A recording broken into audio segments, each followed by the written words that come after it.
Okay, welcome back to Senpai channel. Pada chapter ini, kita akan belajar bersama mengenai penghitungan PPh pasal 21 lainnya.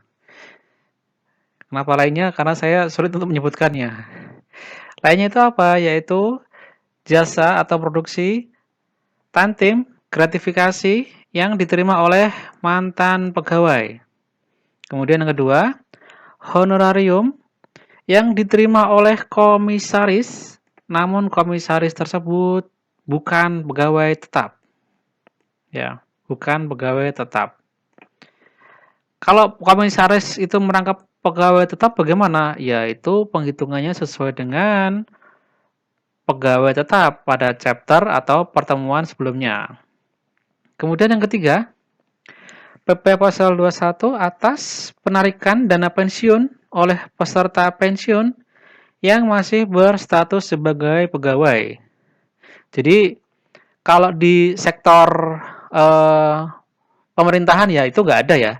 Tetapi kalau misalnya di sektor swasta atau BUMN, maka sangat wajar atau lumrah jika seorang pegawai yang setiap bulannya dia membayar iuran pensiunan atau jaminan hari tua, itu uangnya itu diambil ketika dia masih bekerja. Karena adanya kebutuhan-kebutuhan tertentu. Jadi uang pensiunan itu juga tidak hanya diambil ketika nanti dia pensiun, tapi juga bisa ketika dia masih bekerja. Karena sifatnya itu seperti menabung dan kemudian dikelola oleh pengelola dana pensiun. Seperti itu. Kemudian kalau jasa produksi ya orang banyak yang tahu lah jasa produksi itu. Kemudian gratifikasi juga banyak yang dipahami. Lalu sebenarnya tentim itu apa? Tantiem, ya apapun lah bagaimana pelafalannya. Tantim adalah keuntungan perusahaan atau laba bersih perusahaan yang diberikan kepada board of director, yaitu para direktur dan para komisaris.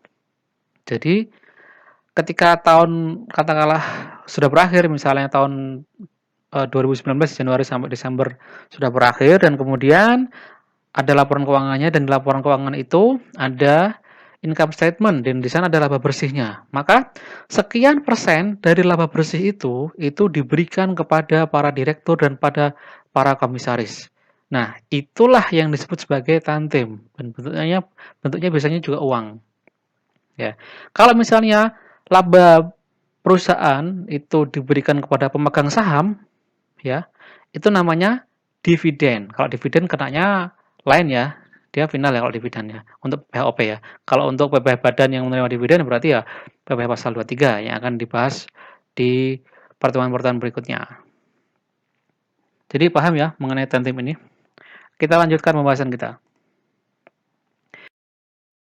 Ya, kita kali ini akan membahas pada kelompok keempat, yaitu komisaris atau mantan pegawai dan juga penarikan dana pensiun oleh pegawai. Kenapa saya bingung tadi mengelompokkannya? Karena ini ada mantan pegawai, ada komisaris yang bukan pegawai tetap, ada juga penarikan dana pensiun oleh pegawai. Jadi ini gaduh-gaduh ini. Lalu bagaimana penghitungan PP pasal 21-nya? Yaitu dilihat dari penghasilan bruto kumulatifnya dan dikali pasal 17 Undang-Undang PPh. Ya, ini kita ingat kembali ya, peta konsep kita ya. Ini akan kita gunakan ya untuk PP pasal 21 ya. Ya. Jadi sebagaimana dijelaskan tadi, Dewan Komisaris atau pengawas non pegawai tetap yang menerima honorium atau imbalan yang bersifat tidak teratur dan dia adalah bukan pegawai tetap. Kemudian mantan pegawai yang menerima jasa produksi, tentim, gratifikasi atau bonus atau imbalan lain yang sifatnya tidak teratur, serta peserta program pensiun yang masih berstatus sebagai pegawai dan dia melakukan penarikan dana pensiun, maka atas PPh pasal 21-nya langsung dikali tarif pasal 17 Undang-Undang PPh. Tidak lagi melihat PTKP-nya, tidak ada PTKP di sini, tapi langsung pada brutonya dikali tarif pasal 17. Kita ingat kembali tarif pasal 17 Undang-Undang PPH untuk PPHOP ya, sampai dengan 50 juta rupiah 5%. Ini untuk reminder aja, barangkali ada yang lupa. Di atas 50 juta hingga 250 juta 15%, 250 juta hingga 500 juta 25%, dan di atas 500 juta sebesar 30%. Dan ini tarifnya adalah bertingkat. Ini dulu, baru ke bawahnya, dan baru ke bawahnya. Tidak langsung. Ini hanya sebagai reminder.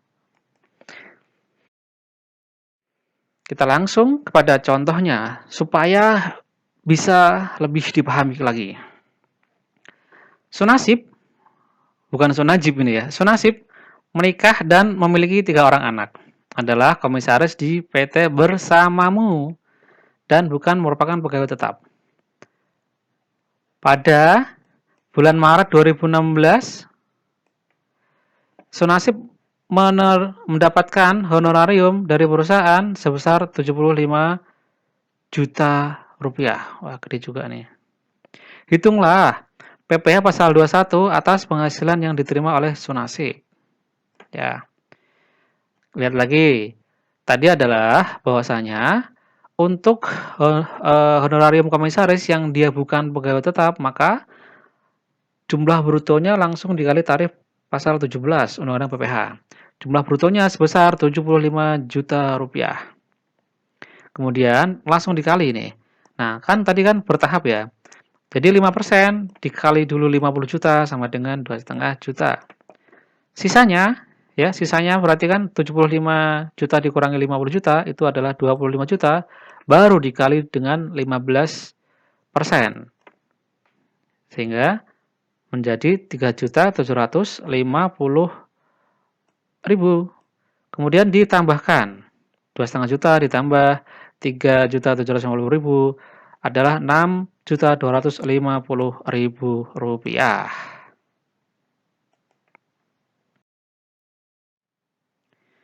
Ya, masih ke Sunasib ya. Tadi pada bulan Maret. Sekarang bulan Juni 2016. Sunasib kembali mendapatkan honorarium dari perusahaan. Hore. Sebesar 90 juta rupiah. Wow. Hitunglah berapa PPh pasal 21 atas penghasilan yang diterima oleh Sunasib. Ya. Tadi di bulan Maret dia sudah menerima 75 juta rupiah. Kemudian bulan Juni dia menerima lagi 90 juta rupiah, sehingga total honorariumnya adalah 165 juta rupiah. Dan ini diakumulasikan ya. Nah, jadi tidak terpisah-pisah ya, tidak terpisah-pisah. Maret sendiri, Juni sendiri, enggak. Maret itu kan dia baru menerima nih. Kemudian Juni ini atas penghasilan Maret tetap diperhitungkan. Bahwasanya tadi dia sudah berada pada lapisan kedua. Lapisan kedua itu di atas 50 juta hingga 250 juta rupiah. Sehingga langsung aja ini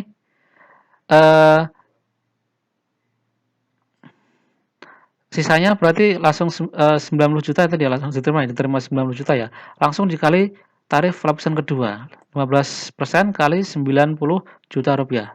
Sehingga menjadi 13.500.000 rupiah. Sehingga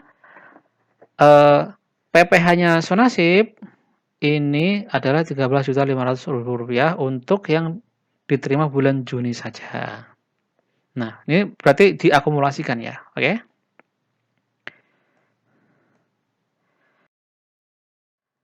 Next example. Ferry adalah mantan pegawai pada PT Mudah Untung. Alhamdulillah. Ferry pensiun sejak bulan April 2019. Ini pensiun ya, pensiun sejak April. Pada bulan September, wah ini udah pensiun ya. Dan Desember, Ferry menerima jasa produksi. Wah, dia walaupun sudah mantan pegawai, tapi masih mendapatkan jasa produksi sebesar 25 juta rupiah, dan 35 juta rupiah. Ya. Hitunglah PP pasal 21 yang terutang atas jasa produksi. Kita hitung dulu ya. Dia seorang mantan pegawai yang menerima jasa produksi. Apakah mungkin ya? Mungkin saja ketika dia masih bekerja, itu masih bisa dihitung atas jasa produksi dia ketika dia masih bekerja. Nah, bulan September dia menerima 25 juta rupiah. Kemudian cara penghitungannya adalah tarif PPh pasal 17 ya dikali bruto langsung ya. Jadi 0 hingga 50 juta adalah 5%. Jadi 25 juta ini dikali 5% langsung ya. Sama dengan 1.250.000 rupiah. Itulah PPh pasal 21 atas jasa produksi yang diterima pada bulan September. Kemudian bagaimana pada bulan Desember?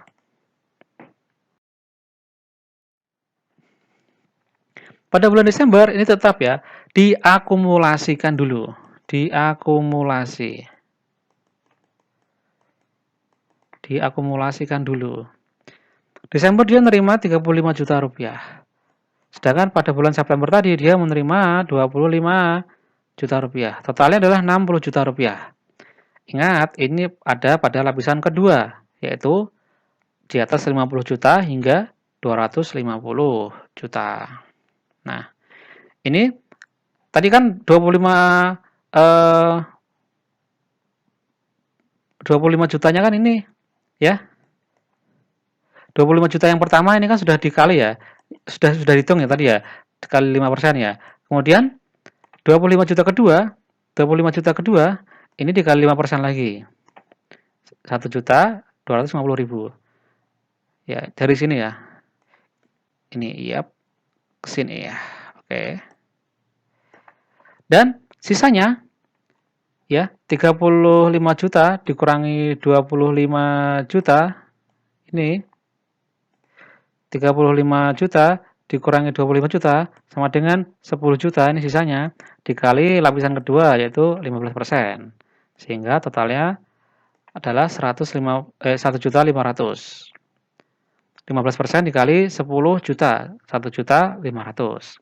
Dan total PPh pasal 21 yang terutang pada bulan Desember 2019 adalah 2.750.000 rupiah. Ya, easy ya ini ya, easy sekali ya.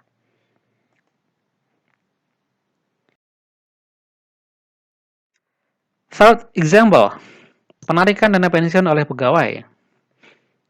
Wardiman menikah dan memiliki 1 orang anak, merupakan peserta dana pensiun yang dimiliki perusahaannya. Tiap bulan, Wardiman membayar iuran pensiun sebesar Rp300.000. Asumsinya adalah ini dana pensiunnya sudah disahkan Menteri Keuangan ya ini ya. Kemudian, pada bulan Mei 2019, istri Wardiman terkena stroke dan harus dirawat di rumah sakit selama 3 bulan. Astagfirullah. Untuk membayar biaya rumah sakit, Wardiman terpaksa menarik simpanannya di dana pensiun sebagai berikut. Pada bulan Mei, dia menarik 40 juta rupiah. Di bulan Juni, dia menarik lagi 40 juta rupiah. Dan pada bulan Juli, dia menarik lagi sebesar 50 juta rupiah. Jadi, iuran pensiunan yang telah dibayarkan bulanannya itu ditarik kembali oleh sang pegawai. Dan ingat bahwasanya PP pasal 21 atas hal tersebut adalah penghasilan bruto dikali tarif pasal 17 Undang-Undang PPh. Langsung saja, bagaimana penghitungannya? Ya, penarikan dana pensiun pada bulan Mei sebesar 40 juta rupiah. PP pasal 21 adalah langsung dikali 5%, kali 40 juta sama dengan 2 juta rupiah. Kemudian untuk bulan Juni, ya ini dihitung lagi, ini diakumulasikan lagi. Ya, bulan Mei tadi 40, kemudian bulan Juni 40 lagi. Maka total penarikannya adalah 80 juta. Ini diakumulasikan. Bahwa tadi 0 sampai 50 juta adalah 5%, kemudian di atas 50 hingga 250 adalah 15%. Dan 5%-nya sudah diambil yang 40 juta di awal, kemudian sisanya ini yang diambil pada bulan Juni ya. Ini masih 10 juta rupiah untuk dikalikan 5%. Menjadi 500.000 rupiah. Kemudian sisanya dari 40 juta yang ditarik bulan Juni ini masih ada 30 juta rupiah. 30 juta rupiah ini dikali tarif 15%. Sehingga menjadi 4.500.000 rupiah. Dan PPh pasal 21 yang terutang pada bulan Juni adalah 5 juta rupiah. Ya, 5 juta rupiah ya. Kemudian bulan Juli dia menarik kembali menarik kembali iuran dana pensiun ya. Tadi dia menarik berapa ya? 50 juta rupiah ya dia. Bulan Juli dia menarik 50 juta rupiah. Ini berarti salah ini. Harusnya 50 nih ya. Bulan Juli dia menarik 50 juta rupiah. Sehingga totalnya menjadi 130 juta rupiah. Nah, total 130 juta rupiah ini dia berarti masih pada lapisan kedua, yaitu di atas 50 juta hingga 250 juta. Dia masih ada di lapisan kedua. Nah, ini kan tadi 15% udah diambil sebagian ya, dan ini ternyata masih berada pada lapisan kedua. Jadi langsung saja penarikan bulan Juli sebesar 50 juta rupiah. Ini 50 nih Mas. 50 juta rupiah